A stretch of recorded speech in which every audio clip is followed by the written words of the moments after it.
กบโอ้ยกบเดินก็ยังอยู่นี่มันนอนจำสินอยู่นะเอาเลยโอ้ไปยังสาเหตุสาเหตุไปตอนแรกว่าสิไปหาปลาโอ้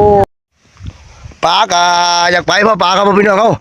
ผลมันจากบืนขึ้นเด้งเลยได้นี่ต้องใส่ผลสิเบิดแล้วคงใส่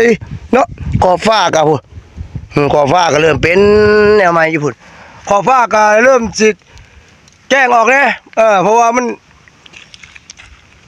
ย่ำกองเกี่ยวเขาบุยังคือแมนย่ำเกี่ยวเขายังโอ้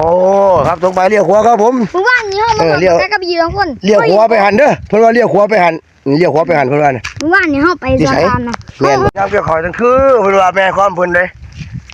แน่นอนเดี๋ยวซี่เฮาแน่นอนไปตีปลาฮ้อนแดดแห้งมื้อนี้พากันพักก่อนจักบูบนึง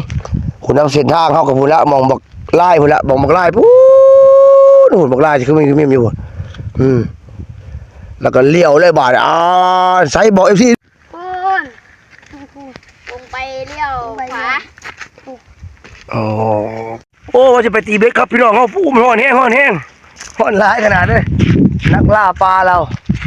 เป้าหมายกับพุ่นละเป้าหมายก็นำไปเลยปูนแต่ว่ามาจากพี่ได้มาทางหลัง